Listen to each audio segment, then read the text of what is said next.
Good morning, everyone. Welcome to another edition of Kapan Davao Media Forum, hosted, of course, by the Philippine Information Agency, Davao Region, and SM City Davao. Before we officially begin, we will would like to thank SM City Davao for hosting today's Kapan Media Forum, and for, of course, the Krispy Kreme for the donuts and coffee. For today's Kapan Media Forum, we have three guests and two topics. We have guests from DSWD Field Office 11. We also have a guest from Commission on Election 11. For today's topics, we have the DRMD 2025 accomplishments or programs and updates, and we also have voter registration and other community updates. We'll also be reliving our stream later on at Philippine Information Agency Davao Region Facebook page. And for us to officially begin our Kapansa Davao Media Forum, first we'd like to ask for the opening statement coming from our guest. First, we have our first guest. We have Attorney Gay Enumerables, the Assistant Regional Election Director of Commission on Election 11. Ma'am, for your opening statement po. Um, Hi, good morning everyone. Again, andito na naman ako ulit. By the way, yung registration natin is continuing until May 18, okay? We only have until May 18, 2026 for the registration. And then we will be having our Barangay SK election on November 2, 2026. Thank you. Next, we have our guests from BSW Field Office 11. First, we'd like to ask for the opening statement coming from Sir Lennon Remotique, RSW, the head of DRMP's Disaster Response Information Management Section of DSWD Field Office 11. Sir, for your opening statement po. Okay, good morning everyone. So, by the way, I am Lennon Rebotige, Social Welfare Officer 2, social worker, assigned at the Disaster Response Management Division, particularly in the DREAMS of the DRMD. This is the section of the Disaster Division wherein we collate the data on the affected population, mga disaster incidents across the Davao region. Also, we provide reports, incident report as to the assistance provided by the department. Thank you. And our last guest, we have still talking about DRMD. We have Sir Lennon, we have Adilberto Jack June P. Alde, RSWD, head of DRMD Regional Resource Operations Section of DSWD Field Office 11. Sir, for your opening statement po. Good morning sa tanan. Jack Alde from Regional Resource Operations Section from DSWD. So, salamat sa invite and excited tayo para mag-update sa among mga warehouses of the family food packs. Thank you. Yeah, thank you so much. To keep the ball rolling, maybe I would ask the first question to Attorney. Attorney, you've said that our voter registration is continuing until when siya o unsa kailangan tadun sa atong mga gusto magparehistro po. Okay, ang atuang voter registration na naa sa ato ang mga opisina sa COMELEC. For Davao City, naa sa 1st, 2nd, and 3rd district sa Magsaysay Park. And they're also conducting satellite registration sa mga barangays and sa malls. They have their own schedules, no? Now, ang atuang registration for the upcoming BSBB will only be up to May 18, 2026. So, ang deadline natin sa registration is on May 18, 2026. So, ginaawhag na mo ang katong mga first-time voters, especially sa katong mag-participate sa SK elections, visit our offices. Although, nagabisita po ta sa ato ang mga schools, katong mga dagko nga schools, katong na ay senior high, kaya ato ang target is really to register katong mga 15 to below 18 for the SK elections. So, requirements, of course, is identification card, IDs for students, school ID lang, or even library card with yung may picture talaga and signed by the school administrator or school principal. And for the rest, valid government ID. Ay, ubay-ubay na ba attorney ang nagparehistro so far pila na ato ang natala po?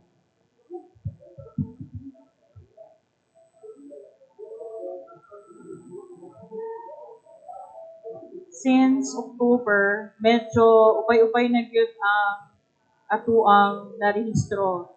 For the entire Region 11, naanatay total of 107,069. Ano siya, total number of applications processed. So halo-halo din siya, not all registration, meron ditong transfer, meron ditong reactivation, meron din ditong change, correction of entries. Ayan. Thank you so much, attorney. Now move on to to Sir Lennon Dumatique. Sir, can you enlighten us on sa DRMB disaster response, DRMB o unsa atong updates pa po so far regarding ano po? Sige po, sa DSWD Field Office 11, so we have one division, no, na mauing manguna sa pagki-coordinar during disaster response operation. This is the DRMD, the Disaster Response Management Division. So si DSWD, kung atong balikan, ang role of the department during disaster operation, we are the lead office, no, government office to provide augmentation support to the affected LGUs. No. During response operation, the DSWD will rest assured that we have appropriate services, no, na ihatag nato sa mga affected population. We have food packs, we also have non-food items na pwede nato i-extend sa mga affected individuals, especially those who are staying in the evacuation center.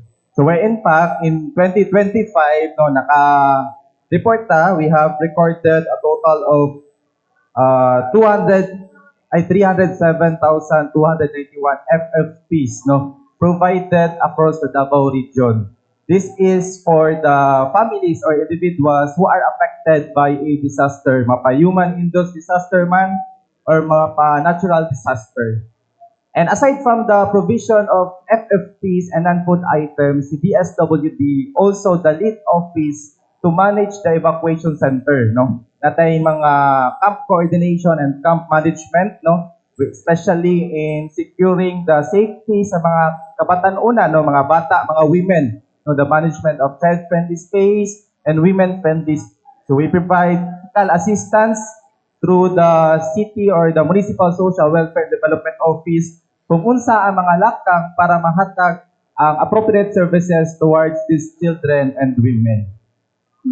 Kani ang tuwang 307, sir, all over the region siya po. Asa sa, can you give us siguro kung asa ang pinakadaghan from Davao City, Davao Oriental, and other provinces po sa region? Sige po, the 307,291, most likely kini nga to ang response operation atong magnitude 7.4 and 6.8 earthquake, no, that hit in the municipality of Manay, Davao Oriental.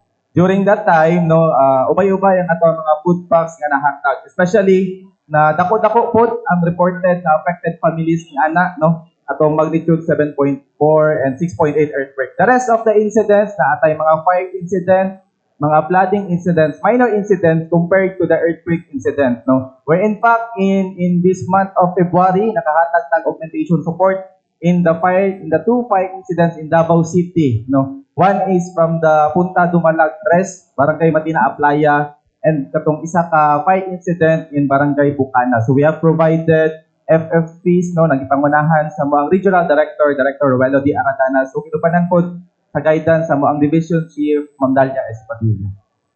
Okay, Sir Jack, maybe. Sir, unsa ka ready ang atong ahensya po sa DSWD in times of disaster, knowing na ubay-ubay gyud ang ato ang na-serve last year po? In times of disaster, ang DSWD, especially sa Regional Resource Operation Section, natay mga food packs na readily available, dili lang diri sa Davao City, pero naapod across the region from sa 5 ka provinces nato. So totally, currently natay 90,877 ka food packs. So per province, natay sa De Oro, 14,531. Sa Davao Oriental, natay 12,500.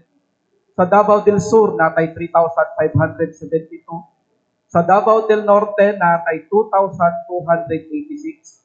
o sa Davao Occidental na kay 5,938. Kani nga mga prepo nga food packs available ni siya in times nga ay moabot nga disaster. So anytime pwede ni siya makuha, dili lang sa province per munisipyo na ano ni siya available. So far ba, sir, ang ato ang mga food packs in time of the Doblet earthquake sa Matthew, wala ba nakulang? Sa pagkakaroon ma'am, wala dyan siya nagkulang kay nakakandak ni inventory always sa among family food packs kung samot na sa iyang expiry. So once na ma-expire na siya, dili na namo ginahatag. So naman tay sa central office namo nga mag-request kung makulangan ng among kuan, aming inventory na abot ni system. So once mo deplete na sa among system, mag-request dayon with from central office para ma-provide sa among mga preposition sites. Okay, this juncture will open questions for our media friends. Sir, we have Sir Carl Polier of Kadampan.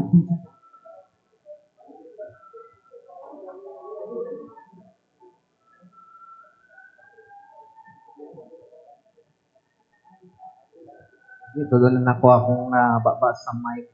Mayong buntag sa mga halandong bisita. Pero we'll go on directly first muna kang Attorney Enumerables. Of course, understanding naman nga prepared na kaayo ang atuang mga kaigsunan, especially first-time voters. But ang assurance nato po kung manggaling nga dili madelatar sa hingpit kini nga taliabot nga barangay ug SK elections for 2026. Okay. Ang atuang nakaschedule na November 2, 2026 na Barangay SK elections on the part of COMELEC, nag-prepare kita. So ready kita, no? Actually, last year pa na nag-prepare ang COMELEC for the elections. But then again, nainigawas na bago na balaod. Instead of 3 years in term setting, nagiging 4 years na ang term ng Barangay SK elections. Kaya we will be having it on November 2. First Monday of every November ang Barangay and SK elections. So for this first na BSKE, November 2 siya naka-schedule. Pero why sa All Souls Day na angin? Holiday ba?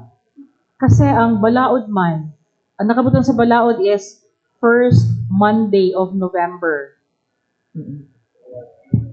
Another one kay syempre also although wala pa magpapagawas ng guidelines for the COMELEC sa mga kandidato for captain or kagawad, but then again a general reminders po sa ato ang mga potential nga magsilbi sa katauhan to follow the COMELEC guidelines, especially katong na patuman manggod karon ang anti-EPAL na once na makalingkod na sila in their respective barangays. Yes, of course. For every elections, gina-remind nato ato ang mga kandidato or mga would-be candidates to follow the rules. And by the way, I have here with me the calendar of activities. Calendar of activities na ta. Kaya nigawas na ang sa COMELEC for the calendar of activities. So, October 20, last year, until May 18, 2026, will be the voter registration period. And then,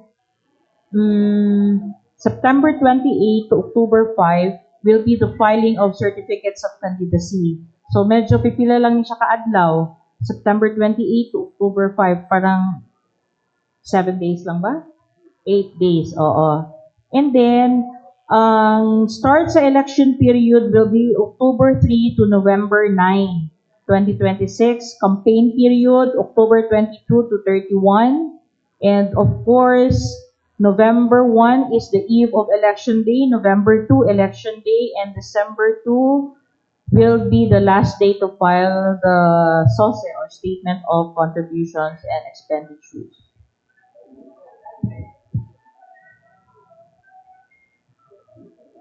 Hello, COMELEC gihapon. Attorney, sa Davao Region, pila itong mga voters o pero nga DSK, pila ang estimated nga madugang?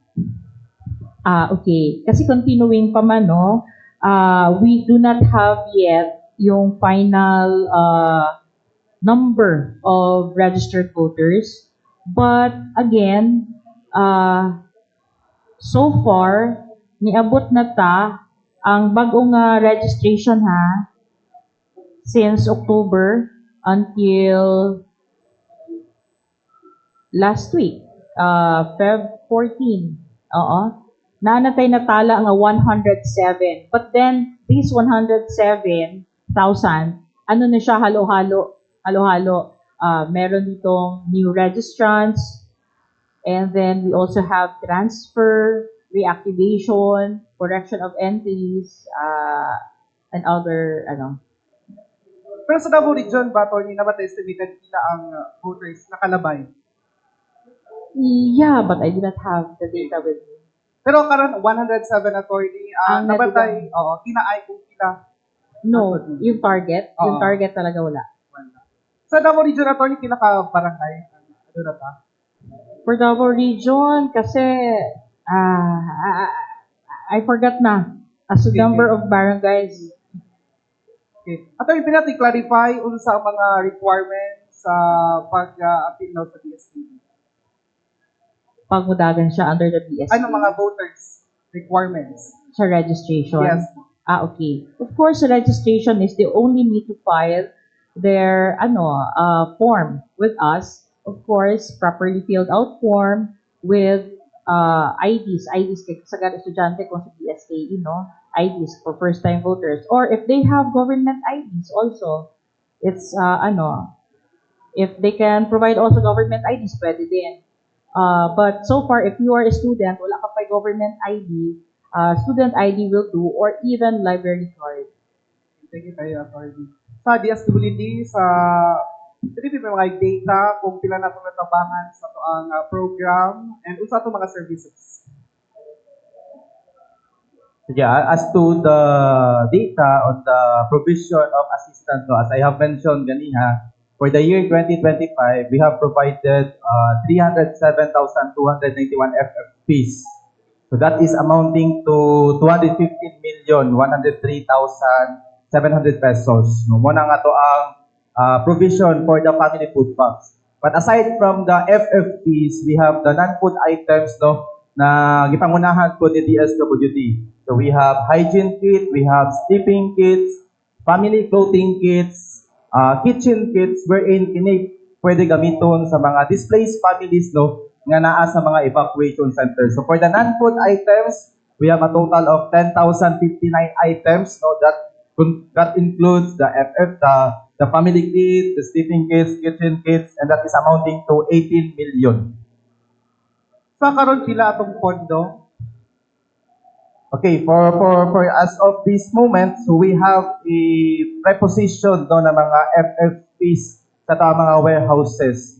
In Davao City, we have 2 warehouses. Naatay one rented warehouse located at the Bago Oshero, no, in Davao City, and the other one is out to in Bago Oshero is the owned warehouse of the DSWD, and the one rented warehouse located at the Panakan, Davao City. So as of the moment, we have 90,901 preposition na FFPs that is ready for deployment should the need arises. So ato na yung mga requests from the LGUs na gikinahanglan nila og FFPs, especially if ilahang pondo is depleted na or exhausted ng ilang fund. That's the time the DSWD will intervene, no, sa mga incident. For the non-food items, natay 68 billion, no. Again, that includes the family clothing kit, the kitchen kit, the sleeping kits. So total, no, amount of standby funds and stockpile, because we also have 3 million standby funds in the department. Kini nga to ang standby funds, it can be maximized during response operation, no. Pwede na to gamiton for the hauling of the goods, sa pag-transport sa maong mga welfare goods towards the affected LGU. So overall, in the DSWD Field Office 11, we have a total of standby funds stockpile amounting to 155 million. So we have enough resources na pwede na to i-extend sa mga affected LGUs. Sa katong kalamit, usually sir, sa nahatag ng mga non-food and mga items natin sir, unsa ni nga mga calamities and asa sa mga LGUs? Alright, for the year 2025, again, as I have mentioned, ang ato ang major incident no, na encountered across the Davao region is the magnitude 7.4 and 6.8 earthquake. So, aduna tayo tulong ka provinces in the Davao region that were affected by this earthquake, no, the province of Davao Oriental, the Oro, and the province of Davao del Norte. So, most of the items na atong nahatag is it's because of this incident, no? But aside from this major incident, we have the fire incident that is common din sa Davao City, no? Again, sa Davao City, though they have enough resources, but still, si DSWD naghatag yapon og assistance, no? Knowing the Davao City through the CSWDO, aduna jud na sila sakto nga resources, they have enough resources, but the DSWD shall provide technical assistance, no? As I have mentioned, kita po ang nanguna sa pag-manage og mga evacuation center, no? Kana atong kinasiguro nga luwas ug safe ang mga evacuees, no, the internally displaced person during their stay in the evacuation center. So aside sa welfare goods, we provide technical assistance. But aside ana po, no, the DSWD aduna tay role after the disaster, no? Natay mga early recovery efforts kung atong balikan ang ato ang magnitude earthquake in Manay, Davao Oriental. So we have this cash assistance na ginatawag natong emergency cash transfer. This is for the families na ilahang panimalay is totally and partially damaged, no? Kini ang cash assistance na ginahatag nato sa ilaha will support them, no, through their recovery phase na sila makabalik sa ilahang mga normal na activities, no, for rehabilitation of their damaged houses tungod aning kwarta na gi-extend ni DSWD, part of our recovery efforts. Sir, last na lang, kung saan ito masiguro, sir, nga atong mga items is safe and quality. And labi na sa mga pagkaon nga, malikan nga mapan. I think, Sir Jack. May buntag sa tanan. Nagakandang may semi-annual na inventory, pwede po monthly, nagakandak mi, naga-fumigate po mi sa among warehouses, especially sa pinaka-main na mga warehouse, Bago o Sierong, sa Kanakan. And sa among mga prepo sites nga na among mga LGUs na partner. And ang expiry, naka-note na siya sa among mga box. So, pahibalo lang po sa tanan nga dili lang family food packs ang among ginahatag sa DSWD in times of disaster. Dami bago nga ready-to-eat food nga items. So, ang sulod ani nga mga ready-to-eat food kay 3 packs of kanang sampurado, kanang ginito na lang sa tubigon. 3 packs nga arroz caldo, chicken ni siya. 5 can na tuna, 1 can nga chicken pastel, 1 can nga chicken giniling, ug 2 packs nga chocolate bar. So, kani nga mga ready-to-eat food, monitor jud namo nga dili siya maabtan og expiry kay mao man ang among nasa among balaod, dapat ihatag jud dayon namo sa mga katawhan ng among mga family food packs o mga ready to eat food. Thank you. Sa atong DSWD, so far ba ato ang na-serve or nahatagan o katong mga food packs and non-food food items, na ba siya difference or ni taas ba ang atong na-serve last year o sa niaging na tuig?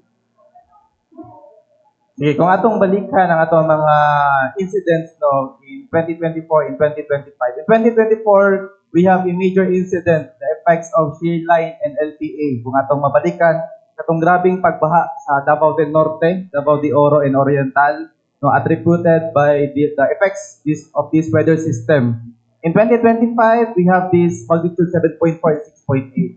So kung atong nagtawon, no, ang difference of these two incidents, si magnitude earthquake nakatala og dako-dako number of affected population. So that's why taas-taas ang ato ang na-extend na mga food packs and non-food items nga na incident.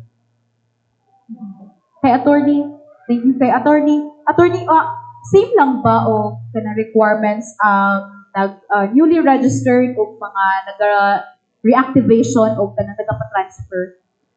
Yes, isa lang man among form. Sa form dito i-tick lang nimo kung unsang klase na kanang imuhang applyan. Oo. And then of course, together with ID. But for correction of entries, correction sa pangalan nila or any entries dito sa katong nasa record namo sa database, they need proof like birth certificate or marriage certificate for kaning new name.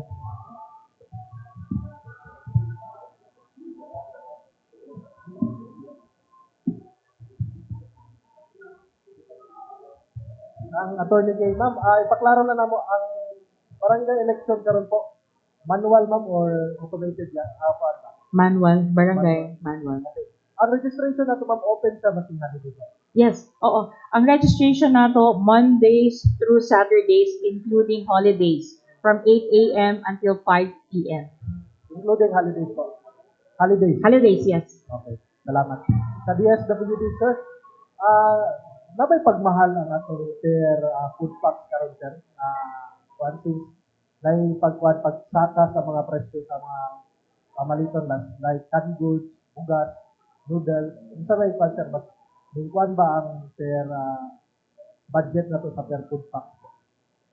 Sige po, actually the FFPs and the non-food items of the DSWD, particularly in Field Office 11, centralize ang ato ang mga FFPs, no. So dili din higikan sa Region 11 ang production nato but naa sa Visayas and the central office mismo ang adunay as to the procurement of the goods, as to the preparation sa mga FFPs nga naka per boxes, no, ang bugas ni DSWD, ang mga delata ni DSWD, the composition of the family food packs. So it is the central office, no, ang maoy na ay gunit, no, nagagunit as to the production ng ato ang mga welfare goods po, sir. Question? To sa DSWD. Sir, because nagabigay ba tayo assistance kasi recently yung isang typhoon na naapektuhan yung Northern Mindanao, since wala pa tayong calamity, do we extend assistance through yung mga food packs doon sa affected areas? Yes, sir. Part of our support, no, sa ato ang mga neighboring regions, no, especially atong baguhay lamang nga typhoon, Basyang, no, that affects the Region 10, Region 9, and other regions in Northern Mindanao. We have provided augmentation support sa ilaha, sir, no, nakahatag ta og mga panginahanglan nila. It depends on the request of the neighboring region, no. So magdepende ang ato ang assistance towards sila kung unsa ang ilahang gikinahanglan. Okay, other than the items nga anaata, naapod na sila yung ilahang preposition na goods. Kung depleted or nahurot na ang ilahang FFPs and they ask for augmentation support from the Region 11, then the DSW Davao region is ready to provide support augmentation. The recent Basyang, ano yung sabi ng augmentation support and what form and ilan yung quantity nun? For the recent incident in Typhoon Basyang, nakahatag ta og FFPs, no, sa ilaha. Kasi dito sa Davao region, wala kayo tayo affected, no. Naatay reported pero ginagmay lang in Moncayo, Moncayo, Davao de Oro. But the LGU Moncayo adunay goods na gikan sa LGUs, the LGU fund. So wala na ta nakahatag og assistance ana for Davao region. But again, for the neighboring region natay food packs na na-extend sa ilaha po. Itong recent Doblet earthquake, kasi parang malaki yun, no? These other regions also, nagpadala rin sila, augmentation. Yes, sir. Part sa ilahang augmentation support, no, to respond the needs of the earthquake-affected families, they have also provided assistance, no, na sila yung mga FFPs na na-extend sa TUA, and that's the time na nag-request po din sa ilahan, no, from the central office for the replenishment of our welfare goods kay tungod ubay-ubay or dinagpud to affected population. So we need their augmentation support po sa other regions and also from the central office. Okay. So, Attorney Gay, kuhan ko lang kasi di ba merong 2 or 3 successive elections para strike out sa sa voters, list of voters. Is that yung BSKE pag hindi ka magboto kasama yun sa election na strike out na? Ang tumawala imong pangalan sa listahan namo. Two consecutive elections, failed to vote twice. So kasali ang BSKE. Ang barangay elections and national and local elections ang counting. Questions? Other questions for our video friends? Okay, if wala na, I think we're all good. At this juncture, would like to ask for reporting statement coming from our guests. First, we ask for the closing statement, reporting statement of Attorney Kay Numerables. Ma'am, for your opening closing statement. Okay, thank you very much for the invitation, no? Ako lang i-remind ang ato ang mga botante or mga would-be voters na wala pa nakabisita sa COMELEC, bisita na karon kay ang ato ang registration will only be up to May 18, 2026. So, katong gusto magparehistro or katong mga wala nakaboto for 2 consecutive elections, prior elections, so nawala na inyong pangalan sa listahan, bisita sa COMELEC for reactivation of registration records. Now, ato ang i-remind po nga kaisa ra gyud ta magparehistro. Kung nakaparehistro na mo before, katong nagrehistro man mi before for the SK, dili na mo kinahanglan magrehistro again para makaparticipate karong November 2 bargain SK elections. Kaya isa lang ta mag-rehistro and pag naa na ang inyong pangalan sa amo ang database, okay na siya. Now, ato ang mga estudyante, basin, ingon sila nga, dili may makabisita sa COMELEC, kay naami klase, abre ang atong opisina, even holidays, from 8 a.m. until 5 p.m. So, ugma, holiday ugma, no? Kuan man ugma, Chinese New Year. So, walay klase, so, pwede mo ato sa among opisina, kay abre ang ato ang opisina. Thank you so much, Attorney. For the reporting statement po of Sir Lenon Remotique, the head of PRMP's Disaster Response Information Management Section, PSWD, Field Office 11. Sir, for your reporting statement po.